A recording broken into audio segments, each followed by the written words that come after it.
এই মতো আল্লাহর নবীর জামানাতে একটা কালো মহিলা, দেখতে রং কালো, কালো মহিলা মসজিদে ঝাড়ু দিত, সাফ করত মসজিদে। এবার থাকে থাকে থাকে হঠাৎ করে একদিন মহিলা মরে গেল, মওত হয়ে গেল। সাহাবায়ে কেরাম রাতের বেলাতে তার জানাজার নামাজ পড়ে তাকে দফন করে দিলেন। নবীকে কিন্তু জানালেন না। ভোর বেলাতে নবীজি দেখছেন যে ওই মহিলাকে কিন্তু আর দেখতে পাওয়া যায় না। সাহাবায়ে কেরাম বসে আছেন। নবীজি বললেন, হ্যাঁ গো, ওই মসজিদের ঝাড়ুদারনিটা কই? পারে না, শরীর অসুখ আছে না, কোন জায়গাতে গেছে? সাহাবায়ে কেরাম বললেন, ইয়া রাসূলুল্লাহ, ওই মহিলাটা মারা গেছে, মারা গেছে নবী গো, মারা গেছে। এবার রাসূল বলছেন, তার টাইম কখন করেছো? দাফন কাফনের টাইম কখন করেছো? এবার রাসূল বলছেন যে তার টাইম কখন করেছো? সাহাবায়ে কেরাম বলছেন, ইয়া রাসূলুল্লাহ, রাতের বেলাতেই আমরা তাকে দফন করে দিয়েছি, রাতের বেলাতেই তার জানাজার আমরা ব্যবস্থা করে কফন দফন করেছি। যখন কথাটা বলে দাও, ওরে সুবহানাল্লাহ, নবীজি বললেন, সাহাবীরি, আমাকে কেন তোমরা জানাওনি রে বাবা? কেন তোমরা আমাকে জানাওনি? আমি নবী তার জানাজাতে শরীক হইতাম, জানাজার নামাজ পড়তাম, কেন তুমি আমাকে জানাওনি? সাহাবায়ে কেরাম বললেন, ইয়া রাসূলুল্লাহ, আল্লাহ নবী গো, সামান্য একটা মসজিদের ঝাড়ুদার নিগো নবীজি মসজিদে ঝাড়ু দিত, মসজিদে ঝাড়ু লাগাইতো, মসজিদে ঝাড়ু দিত নবী গো, একটা ছোট কাম করত, ছোট কাম মনে কইরে আপনি একটা দয়ার নবী, রাতের বেলাতে তার জানাজার নামাজ পড়তে গেলে আপনাকে কত কষ্ট হতো, রাতের বেলাতে আপনাকে অন্ধকার কবরে যেতে হতো, কবরস্থানে যেতে হতো, কত কষ্ট পেতেন। আপনাকে কষ্ট দেব না বলে সামান্য একটা সাধারণ মসজিদের কাজ করতে বলে আপনাকে জানাইনি। যখন কথাটা বলে দেওয়া, আল্লাহ নবী রেগে গেলেন, রাগের কারণে নবীর চোখ লাল হয়ে গেল। এবার নবী বললেন, সাহাবীরে, যারা মসজিদের খিদমত করে, মসজিদের যারা খাদিম খাদেমা হয়ে থাকে, ছোট কাম নয়, ছোট কাম নয়, আল্লাহ রাব্বুল আলামিনের ঘরের সেই খিদমত করে। এই জন্য তোমরা কবরস্থান আমাকে নিয়ে চলো, সেই মহিলাকে তোমরা কোন জায়গাতে দফন করেছো সেই কবরস্থান আমাকে নিয়ে চলো। এবার নবীকে সাথে সাথে কবরস্থান নিয়ে যাওয়া হলো। সাহাবায়ে কেরাম বললেন, ইয়া রাসূলুল্লাহ, ওই মহিলা যে মসজিদের ঝাড়ু দিত, কেটে হলো তার কবর। এ ভাই মুসলমান, তার জানাজার নামাজ সাহাবায়ে কেরাম পড়েছিলেন, কিন্তু নবীজি সেই কামটার মান বাড়াইতে গিয়ে, নবীজি সেই কামটার ইজ্জত বাড়াইতে গিয়ে, নবীজি জীবনে প্রথমবার ওই কবরকে সামনে রেখে নবীজি জানাজার নামাজ তার আদায় করলেন। ওই মহিলার কবরস্থানে গিয়ে কবরটাকে সামনে রেখে নবীজি জীবনে প্রথমবার জানাজার নামাজ আদায় করলেন। ভাইরে, এবার আপনি বলেন, মসজিদের ঝাড়ু লাগাতো সেই মহিলার যদি এত মান সম্মান নবীজি বাড়িয়ে থাকেন, আল্লাহ দিয়ে থাকেন, তাহলে যে লোকেরা মসজিদ বানাবে তাদের মান সম্মান কি আপনারা জানেন? কোরআন মাজিদ আপনারা পড়েছেন, শুনেছেন, জানছেন। কোরআনে একটা সূরা আছে, সূরা মারইয়াম, আছে না নাই? মারইয়ামের ঘটনা আছে কোরআনের মধ্যে, সূরাটাতে। কোরআনে আরেকটা সূরা আছে, সূরা আলে ইমরান, ওই সূরাটা তো মারইয়ামের ঘটনা আছে। মারইয়ামের মায়ের নাম হলো হান্না। হান্না নজর মানছে, মারইয়াম যখন পেটের ভিতরে, মা তো জানে না যে পেটে সন্তান আছে, ছেলে আছে কি মেয়ে আছে। এখন নেই আল্ট্রাসাউন্ড করে মানুষ বুঝে লিছে যে হ্যাঁ ছেলে আছে কি মেয়ে আছে, এখন মানুষ জানছে। কিন্তু ওই টাইমে, ওই জামানাতে মানুষ জানছিল না, আল্ট্রাসাউন্ড কি জিনিস বুঝে না। মারইয়াম পেটে এসেছে, মা হান্না নজর মানছে আল্লাহর কাছে, কি হে রব্বুল আলামিন, আমার পেটে সন্তান আছে, আল্লাহ, এ আল্লাহ, আমি মা হয়ে নজর মানি, আল্লাহ, আমার ছেলেটাকে তোমার মসজিদে আমি দান করে দিব, আমার ছেলেটাকে মসজিদে দান করে দিলাম, আমার ছেলেটাকে মসজিদে আমি ওয়াকফ করে দিলাম, আমার ছেলেটা মসজিদে থাকবে, মসজিদে ঝাড়ু লাগাবে, লোকেরাকে পানি দিবে, মসজিদের সেবা করবে।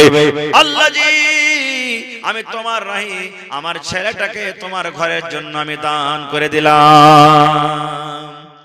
হান্না মারিয়ামের মা নজর মেরেছেন আর মনে মনে দোয়া করেছেন, আল্লাহ তুমি একটা ছেলে দিও, বেটা দিও, আল্লাহ বেটি দিও না, ছেলে দিও, আল্লাহ মসজিদে থাকতে গেলে ভালো হবে।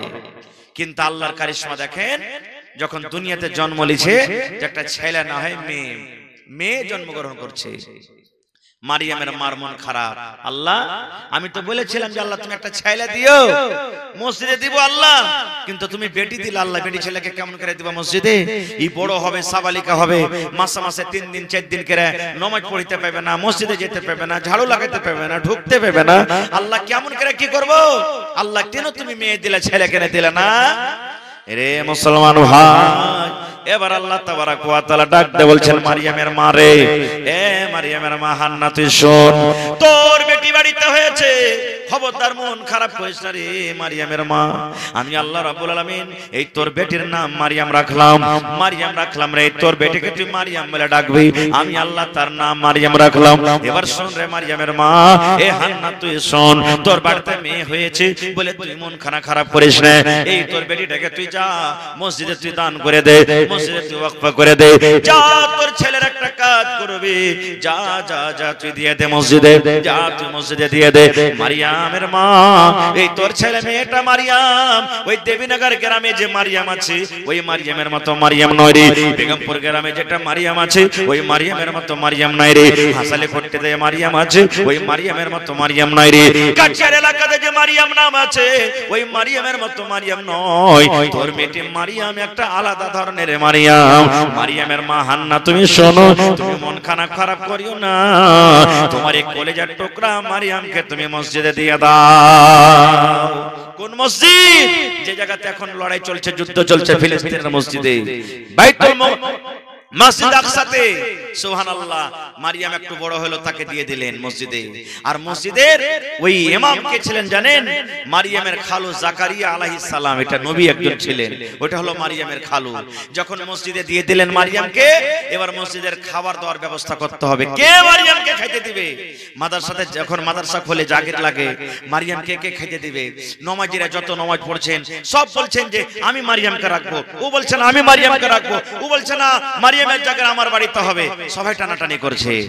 আল্লাহ রাব্বুল আলামিন কিন্তু যার বাড়িতে থইবেন আল্লাহ তো নিজে জানছেন যে কার বাড়িতে থাকলে মারিয়াম ভালো হবে, কারণ মারিয়াম একটা বেটি ছেলে, ইয়াকে যেন তেন মানুষের বাড়িতে রাখা হবে না, ওর কোনো নিজস্ব লোকের বাড়িতে রাখা হবে।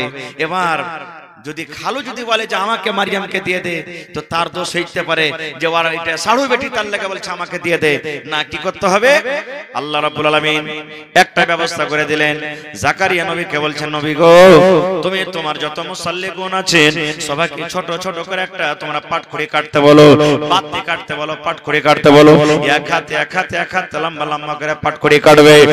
আর এই দেখো এই সমুদ্র আছে, এই নদী আছে, যেমন থেকে পানিটা ভেসে আসছে ও মনে মুখ করে তোমরা সমস্ত পাটখড়িকে তোমরা ছেড়ে দাও, যার পাটখড়িটা উজান দিকে চলে যাবে তার বাড়িতে মারিয়ামের জাগির হবে রে, সেটা হবে মারিয়ামের জাগির।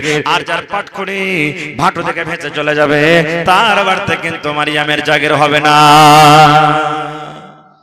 দেখেন আল্লাহ ব্যবস্থা করছেন, একটা পাটখড়ি কাটো, যতটি লোক জাগির চাইছে সবাই এখানকার পাটখড়ি কাটো।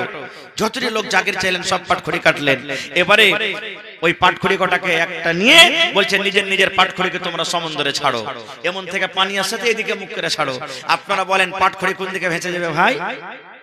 ভাটুতে না উজানে? ভাটুতে যাবে। আল্লাহ বলছেন যার পাটখড়ি উজানে যাবে তার বাড়িতে মারিয়ামের জাগির হবে। সুবহানাল্লাহ। এই মতো নবীজি যখন হিজরত করে মদিনায় চলে গেছিলেন, নবীজি উটের পরে চেপে আছেন, সুবহানাল্লাহ।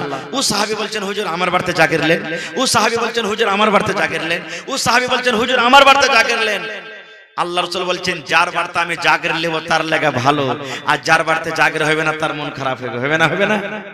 এবার নবীজি ফয়সালা করলেন, রে আমার সাহাবীরা, আমি কোন বাড়িতে জাগির থাকবো না রে, উটকে আমি ছেড়ে দিলাম, যে বাড়িতে যায় আমার উট বসে যাবে সেটা হবে আমার জাগির, তার বাড়িতে আমি নবী থাকবো। আমার উটকে তোমরা ছেড়ে দাও, আমার উট যার বাড়িতে থাকবে সেটা হবে আমার জাগির। সবাই সাহাবীরা মনে করে উটটা যদি আমার বাড়িতে বসে তো আমার কত নসিবটা ভালো হবে। এবার উট হাঁটতে আছে, এবার উটের লাগাম ধরে নাক পাকা ধরে সব কেউ সাহাবী বলছে উট বস বস, কিন্তু উট বসে না। শেষ পর্যন্ত উট হাঁটতে হাঁটতে আবু আইয়ুব আনসারী রাদিয়াল্লাহু তাআলা আনহুর বাড়িতে নিজের মনে বুঝে গেলেন, তার বাড়িতে নবীর জাগির হয়ে গেল। সুবহানাল্লাহ। এই মত আল্লাহ ব্যবস্থা করলেন, এই মুসাল্লিগণ মারিয়ামের জাগির ওর বাড়িতে হবে যার পাটখড়ি খানটা উজান দিকে ভেসে চলে যাবে। ছোট্ট ছোট্ট পাটখড়ি কাইটে মনে মনে সবাই দোয়া করছে, আল্লাহ আমার বাড়িতে যাতে মারিয়ামের জাগিরটা হয়ে যায়, আমার বাড়িতে যাতে মারিয়ামের জাগির হয়ে যায়, আমার বাড়িতে যাতে মারিয়ামের জাগির হয়ে যায়।